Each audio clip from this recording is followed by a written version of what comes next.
Assalamualaikum warahmatullahi wabarakatuh. Salam sejahtera bagi kita semua. Yang terhormat Dewan Juri dan yang saya hormati rekan-rekan dari tim pemerintah. Perkenalkan, nama saya Rizky Fenggiti. Saya perwakilan dari SMA Negeri 15 Kepulauan Tanimbar. Dewan Juri yang terhormat, kami dari tim oposisi menolak mosi bahwa penciptaan lapangan kerja formal bernilai tinggi harus diprioritaskan dibandingkan pemberian bantuan konsumtif jangka pendek. Sebelum masuk ke argumen kami, saya ingin menanggapi terlebih dahulu poin utama dari pembicara pertama tim pemerintah. Pemerintah beranggapan bahwa lapangan kerja formal bernilai tinggi merupakan solusi yang lebih berkelanjutan karena memberikan pendapatan tetap, meningkatkan produktivitas, dan mengurangi ketergantungan masyarakat terhadap bantuan. Kami tidak menyangkal bahwa lapangan kerja yang baik penting, namun masalah utama dari argumen pemerintah adalah mereka menganggap bahwa masyarakat dapat menunggu sampai lapangan kerja tersebut tercipta dan dapat diakses. Padahal masyarakat yang beda dalam kondisi miskin atau rentan membutuhkan bantuan sekarang, bukan beberapa tahun kemudian.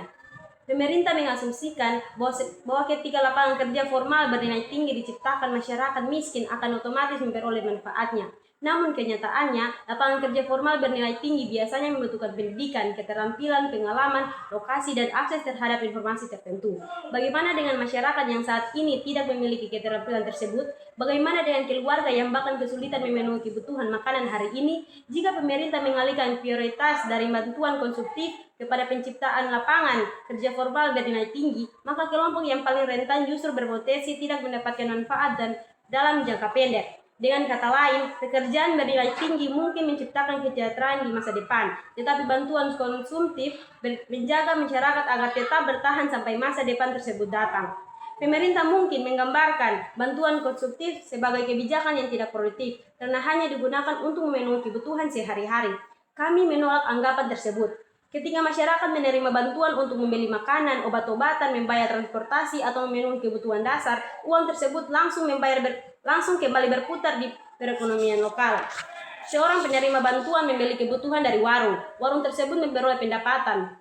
Pemilik warung kemudian membeli barang dari pemasok. Artinya, bantuan konsumtif juga dapat menciptakan efek ekonomi melalui peningkatan daya beli.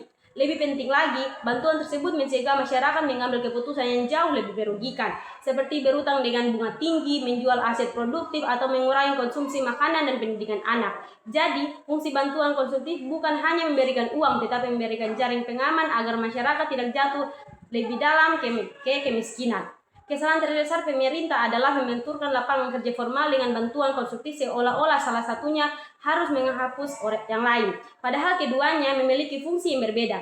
Lapangan kerja formal merupakan instrumen pembangunan jangka panjang, sedangkan bantuan konsumtif merupakan instrumen perlindungan sosial jangka pendek.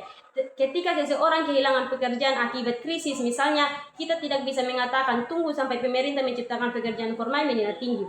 Orang tersebut harus makan hari ini, anaknya tetap membutuhkan biaya sekolah hari ini, keluarganya tetap membutuhkan obat hari ini. Karena itu, prioritas kebijakan harus mempertimbangkan urgensi kebutuhan masyarakat, bukan hanya seberapa ideal hasilnya dalam jangka panjang. Tidak semua masyarakat berada pada posisi yang sama. Kelompok berpendapat rendah, pekerjaan informal, lansia, penyandang disabilitas, atau keluarga yang kehilangan sumber pendapatan mungkin tidak mampu segera masuk ke pekerjaan formal bernilai tinggi. Bagi kelompok ini, bantuan konsumtif adalah bentuk perlindungan minuman agar mereka dapat bertahan hidup. Jika bantuan tersebut dihentikan atau tidak diprioritaskan, masyarakat miskin justru dapat semakin kehilangan kemampuan untuk meningkatkan kualitas hidupnya. Kemiskinan membuat seseorang sulit mendapatkan pendidikan yang baik, sulit memperoleh kesehatan yang layak, dan sulit meningkatkan keterampilan. Jadi, bantuan konsumtif justru dapat menjadi fondasi agar seseorang nantinya mampu masuk ke pasar kerja yang lebih baik. Pemerintah terlalu berfokus pada jumlah dan kualitas pekerjaan yang diciptakan, tetapi tidak cukup mempertimbangkan siapa yang mendapatkan pekerjaan tersebut. Misalnya, pemerintah berhasil menciptakan ribuan pekerjaan di sektor teknologi, itu memang positif. Namun jika sebagian besar masyarakat miskin tidak memiliki pendidikan atau keterampilan yang dibutuhkan, siapa yang akan menikmati pekerjaan tersebut? Pada akhirnya, kelompok yang sudah memiliki pendidikan dan keterampilan tinggi akan mendapatkan manfaat terbesar, sementara kelompok miskin tetap tertinggal. Maka kebijakan yang hanya diprioritaskan pekerjaan formal bernilai tinggi beresiko memperbesar kesenjangan, bukan menguranginya. Kita tidak menolak penciptaan lapangan kerja. Kami bahkan setuju bahwa dalam jangka panjang pemerintah harus menciptakan pekerjaan formal yang berkualitas. Namun mosi ini berbicara tentang prioritas. Ketika sumber daya pemerintah terbatas, kita harus menentukan siapa yang harus dibantu terlebih dahulu. Jawaban kami jelas, masyarakat saat ini tidak mampu memenuhi kebutuhan dasarnya, harus mendapatkan perlindungan terlebih dahulu. Setelah masyarakat memiliki kondisi hidup yang lebih stabil, barulah pemerintah dapat memperkuat pendidikan, pelatihan, investasi, dan penciptaan lapangan kerja formal. Dewan juri yang kami hormati, pemerintah menawarkan masa depan yang lebih baik, tetapi mereka mengabaikan masyarakat yang harus bertahan sampai masa depan tersebut tiba. Kami dari tim oposisi tidak mengatakan bahwa lapangan kerja formal bernilai tinggi tidak penting. Yang kami katakan adalah pekerjaan jangka panjang tidak boleh dijadikan alasan untuk mengorbankan kebutuhan dasar masyarakat dalam jangka pendek. Bantuan konstruktif memberikan perlindungan, menjaga daya beli, mencegah masyarakat semakin jatuh miskin, dan memberikan kesempatan bagi mereka untuk bertahan hingga mampu memperoleh kehidupan yang lebih mandiri.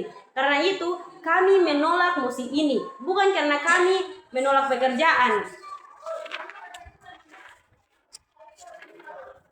Bukan karena kami ingin masyarakat terus bergantung pada bantuan, tetapi karena kami percaya bahwa sebelum meminta masyarakat berdiri dan bekerja, negara harus terlebih dahulu memastikan bahwa mereka memiliki pijakan untuk berdiri. Sekali lagi, mereka memiliki pijakan untuk berdiri. Sekian dari saya, terima kasih.